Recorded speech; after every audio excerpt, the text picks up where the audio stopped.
have you here presenting today is Triton Ong, who is one of our research associates, and he'll be presenting on extended reality for telemedicine during the COVID-19 pandemic. So thanks, Triton. Cool. Thanks for that intro, Brian. And yeah, today we're going to be talking about how extended reality was used during the first 2 years of the pandemic, particularly in conjunction with telemedicine. So just a reminder, the research team here at Doxy.me, we do a lot of academic research, scholarly studies, and we pursue research grants to understand and improve the field of telemedicine. As part of that, my interest at this company has largely focused on extended reality. We'll talk a little bit more about that, and particularly as it applies to use with telemedicine. So during the COVID-19 pandemic, there were a lot of things that changed for a lot of aspects of the healthcare system. And what we found in the research was a number of studies being published about extended reality and how this was kind of a perfect solution to a lot of the long-standing issues with healthcare. So we wrote an article about all the studies we could find published during the first 2 years of the pandemic, and consider this a whirlwind tour of sorts of everything that we could find during those first 2 years. We're not going to spend too much time talking about any one study, but if you're interested in reading up on them individually, please let me know, and I'm happy to send the sources and happy to send you the slides and all that stuff. Cool. All right. So I wanted to start off with a basic background of what is extended reality. It's not a standard term. It's kind of new, and there's a lot of debate around this field because the technologies are changing so rapidly that the distinction between the different forms are kind of arbitrary at this point. But the core unit of extended reality refers to any technology that involves sensors and display systems that can alter your sense or your perception of reality. So mainly that's going to include the three main things of augmented reality, virtual reality, and mixed reality. Augmented reality is just partial simulations. So you can see here in this image, this individual is standing in their own living room. They can see their living room as it looks in real life. And just on top of that is superimposed an avatar of their friend that they can interact with. Virtual reality is where everything is simulated. So not only the environment that you're in, but all the sounds, the sights, even the people within it are completely generated by computer simulations. And mixed reality is where these two things interact. So you have an example here of a medical mannequin that these individuals are manipulating. The mannequin maps onto what they're seeing in their headset. So to them, because they're wearing the headset, they see a real person. And as they manipulate the mannequin, it responds to the image that they're seeing and vice versa. So all these things kind of exist on a spectrum of like how much you're messing with real life and how much of it you can see. But really just the thing to pay attention to is these are technologies that involve these complicated sensor networks, and they are doing something to change your perception of what's actually around you, where you're at, who you're with, things like that. Now, that's really interesting, but why would we want to use this for healthcare? It's a lot of complicated stuff for very complicated issues. So Skip Rizzo is one of the lead researchers in this area, and he's boiled it down to 5 really nice categories. The first reason we would want to use extended reality for healthcare is for exposure. There are some medical situations, healthcare situations that you need to expose people to that are honestly really hard to do, or maybe even impossible to do in real life in a clinical environment. So the classic example is if you have an individual who was in the military and they came back with PTSD or some sort of anxiety related to that combat situation, the best way to actually treat that and help them recover and return to a sense of normalcy is to re-expose them gradually to those environments. Now, a clinician isn't necessarily going to rebuild a war zone in their clinic or bring them to some situation like that. And it's just much more feasible, much more controlled, much safer, much more comfortable to do these things with computer simulations in extended reality. Distraction is another really important facet of this. A lot of healthcare involves procedures that are just frankly very unpleasant, and there's no way around it. This is going to hurt no matter what we do. You just kind of have to grit your teeth and bear it, right? So if you think of like getting vaccinations or having blood drawn or small surgical operations, or even if it's something like treating burn wounds or something like that, it's going to hurt no matter what we do. And we don't really want to give drugs for all these things. And what we found is the human experience of pain is actually very malleable. The more we take your attention off what's being done to you, the less of the pain that you actually feel. So this has been shown to be very effective for just in clinical things and the treatment of pain at home as well. Motivation, a lot of health, I would say, actually it's most of health happens outside of the clinic, outside of the hospital, outside of the session with your provider. It's all of life where you have opportunities to engage in healthy behavior. Props to the people with standing desks. But it's hard to motivate, this kind of behavior in our modern environments where we've built a lot of exercise, a lot of healthy behavior out. Everything has to be efficient. Everything has to be calorically dense and all this stuff. So where XR comes in is it's superimposing a different kind of reality, a different experience onto these desirable behaviors like exercise, for example, and it's making it more fun to do. So studies have shown that if you put people on an exercise bike without XR, and then you put them on that same bike with XR, their motivation goes up 20%. They go for longer. They keep that higher speed for longer, and they're more interested to do it again. So it's just another way of enhancing reality above what it can do on its own. Measurement is a really, I think, underutilized aspect of extended reality for healthcare. What you're seeing here is a graph with a bunch of colored dots everywhere. There are some red dots in this cluster on the right, a bunch of green dots and a big band all over the place, and then a narrow blue line in the middle. What you're seeing is the position of the headset, that's the blue, and then the two trackers in the hands controllers for this individual, and they're undergoing a rehabilitation program for stroke. So this individual suffered a stroke. The green is their quote unquote weak hand, the hand that needs the attention for regaining control after the stroke. And then the red is the strong hand. So these measurement systems can, these extended reality systems can measure behavior in a way that is automatic. It's very subtle. It's already built into these systems, and we don't need a person watching a patient at all times to make sure they're doing things right and things like that. Engagement is another important part of extended reality. It's kind of the big reason why people use extended reality is it engages the mind in a way that is hard to do otherwise. If you think of someone in a hospital, for example, if you undergo an injury or a surgery, you're just kind of laying there for a lot of the time. There's not a whole lot to do, and the mind can kind of wander and drift. And it's very common for people admitted to the ICU, for example, to undergo what's called ICU-acquired weakness or ICU-acquired delirium. Just because you're not in a familiar environment, there's no one there, you're isolated, you're very uncomfortable for a very long amount of time. What extended reality does is it can engage the mind by taking it somewhere else. What is being displayed to the user in extended reality, to that user, that feels real. So they're no longer in a hospital room watching a TV with no Netflix, this sucks, I'm in pain.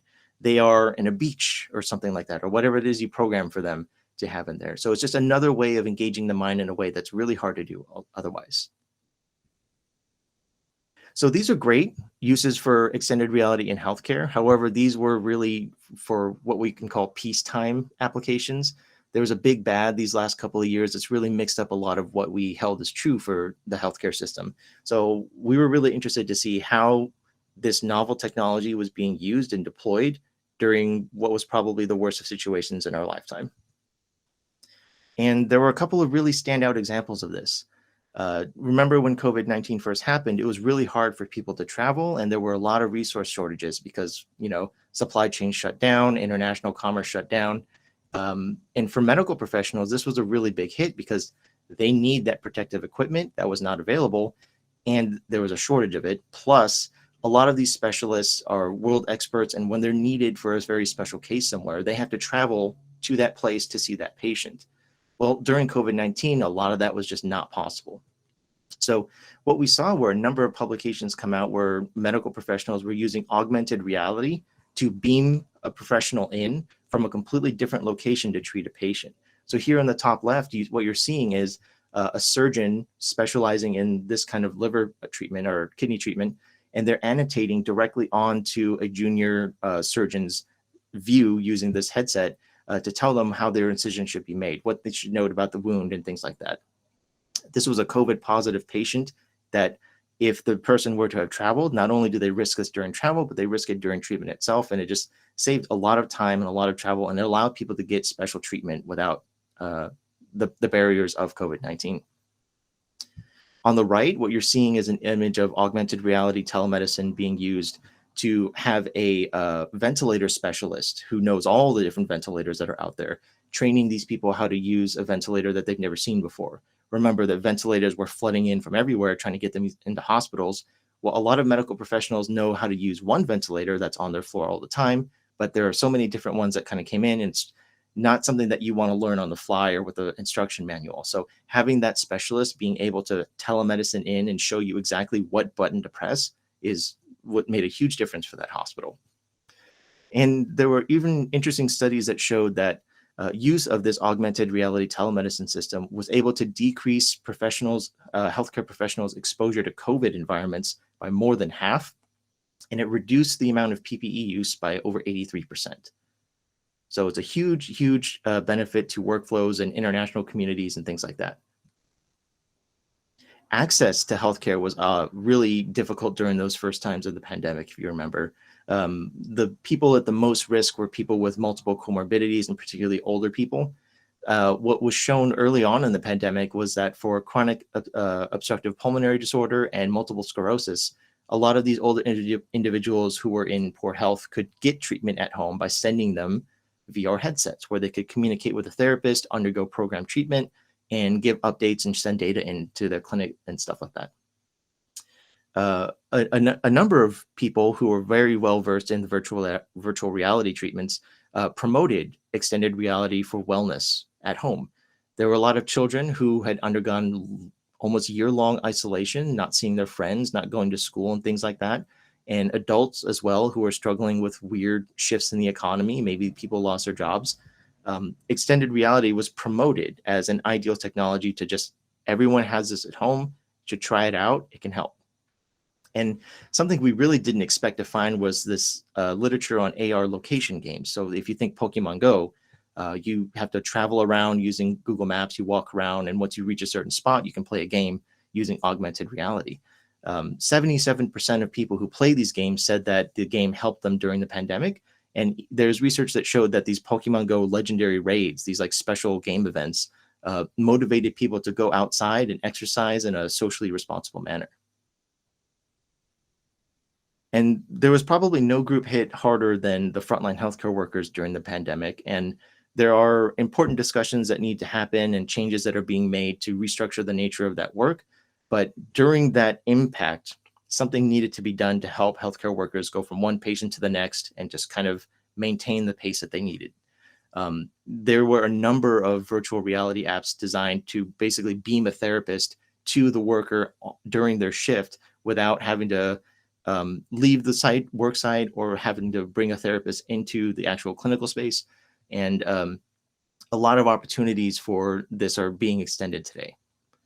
And it's not only the providers who were there on the front lines, but it's interesting to note that there are kind of impacts on the students as well. So if you think of medical students, they really need that in-person clinical experience, and they just weren't getting it during those first 2 years of the pandemic because it's too dangerous and too risky to have all these people in and out. Virtual reality simulations have been a big part of medical education for a while, but the inclusion of specialists who also attend to the student in that virtual reality was a big addition that happened during the pandemic. And interestingly, students who were set to graduate during the pandemic rated these as realistic compared to the in-clinic experience they had. So that's a lot of things that happened during the pandemic. And there are three kind of categories of things we wanted to add on top of that we see as potentials for the future. We know that in the research, the therapeutic relationship is the best predictor of health outcomes. The amount that the patient can trust the provider, that they feel the provider is on their side, that the provider understands their health goals. These make a huge difference in how the patient interacts with and engages in their own healthcare decision-making. With virtual reality, we know that there's just something different about the way you interact in virtual reality than they do here with just seeing a bunch of faces on a screen. So there's a lot of research going on here in terms of how can virtual reality add to telemedicine to increase these therapeutic relationships. Healthcare access is another big thing. A lot of populations are still to this day very wary about going into clinics and seeing a doctor in person and having to deal with waiting rooms and all these things that telemedicine has been a great benefit for. And there are a number of companies that are basically at war right now, trying to become the next standard and trying to put XR devices in every household in the country. So right now we're seeing these as great potentials in terms of getting healthcare out to people. There's also the thing of patient empowerment that we saw kind of between the lines here. So normal telemedicine is just a webcam, you're sitting with your doctor, but a lot of people are trying to make them in extended reality. But this is kind of missing the point. Like, why would you take all the problems of meat space and just replicate it for virtual reality? If you could choose what your therapist looked like, it would probably be something like this, something very simplistic, something that looks kind of cute, you can trust, that's not judging you and things like that. And that's what these researchers have found, is that if you can control what the therapist looks like, it can actually increase that therapeutic relationship. It can make you trust that person very quickly, and it's very conducive to clinical outcomes. And it's not only the therapist depiction, but it's the patient's depiction that really matters here, that could matter, very important in the future. So on the left, you see this image of a woman. This is a photograph of her real body. And on the right is the avatar that she created that she thinks she looks like.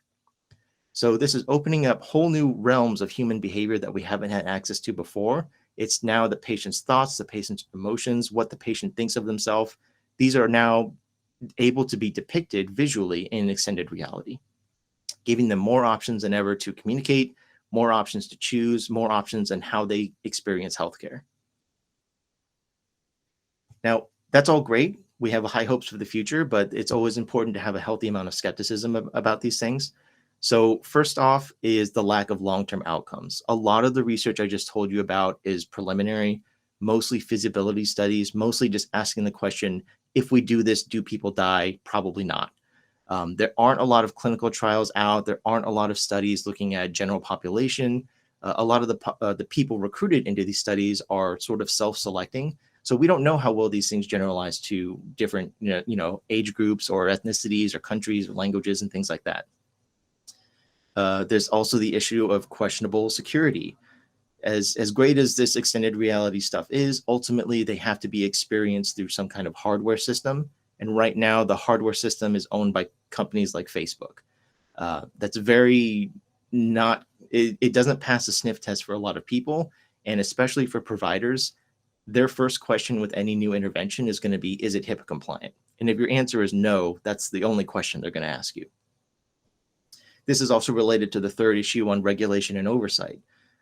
Right now, if you did a Google search for virtual reality healthcare apps, you would get some 50 million search results. I haven't looked through all of those, but I can assure you that most of those were not made by a hospital. They weren't made in conjunction with clinical providers. They might not have even been made with the input of patients. So the market is flooded right now with all this kind of stuff, and it's really hard to sort the good stuff through the bad. And it's just not a well-developed space. With that skepticism, I think is an opportunity for optimism, because these things are changing. And a lot of it is really just a matter of giving people time. So yeah, we don't have a lot of long-term studies and outcomes on how VR and XR and all this stuff can combine with telemedicine to be good for people. But there are several programs that are producing that kind of data. So there are now, I think, 2 or 3 FDA authorized virtual reality telemedicine apps. You can get this prescribed by your doctor. And there are a number of large medical groups like Mayo Clinic, Cleveland Clinic, and Cedars-Sinai leading the charge on this to produce even more clinical data. On the issue of security, I think the best thing that's happening here is what's already happening, which is competition. The first one on the left here is by Pico. This is a company based in China, but you'll notice it looks very much like the Quest 2. It has a lot of the same features. It's at the same price point, and you don't need Facebook to use it. So already there are competitors emerging in this space. You have HTC Vive that is designing headsets specifically meant for mental health care. And then whatever Apple is supposedly having in the works is on the horizon. So all it's going to take for security to be a non-issue is for one person to commit to it, one company to commit to healthcare as a primary use case. And in terms of regulation and oversight, it's getting harder and harder to ignore virtual therapeutics and extended reality, especially right now when telemedicine is kind of becoming very common. XR Health has developed clinics that are now covered by Medicare and most private insurance. And then there are also independent groups like the International Coalition of Mental Health in Virtual Reality Therapists.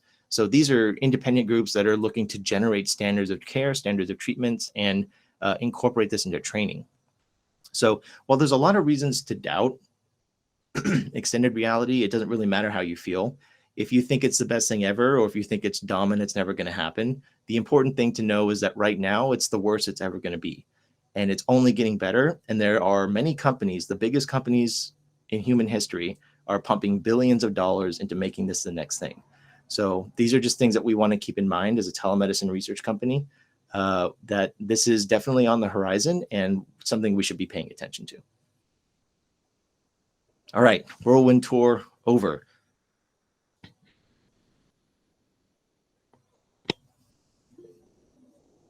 I agree, Sarah. This is so cool. It's like I'm nerding out. I don't think I've ever been so excited about, fun stuff like this. But question, so you were talking about how, like the slide with the virtual reality, like what character of somebody and then the actual picture of them, and how it's going to kind of reveal new things about the way patients perceive themselves and things like that. Are there any like anticipated results from that, like being able to diagnose things like body dysmorphia or things that like more mental health things? Yeah, it's almost exclusively mental health right now, and there's a lot of it. This is generally classed under what they call avatar-mediated therapy or avatar-based therapy, where a lot of psychological therapies right now, we're asking people what they think. We're asking people how they feel, and they just have to kind of say it back to us, and we just ask the same questions over and over to get a fuller answer of what they're thinking. With things like virtual reality, you have to be depicted with an avatar.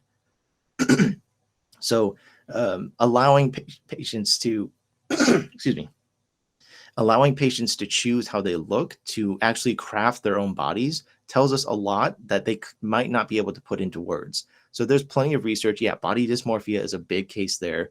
There's also things like schizophrenia, where for so long, these patients, they tell us they hear things and they just kind of have to repeat and describe what they hear. Now they can actually like craft these things they're experiencing and face them head on in virtual reality. So a lot of big use cases in mental health, like you're saying, a lot of trials that are ongoing, really interesting stuff, and very excited for it. Yeah.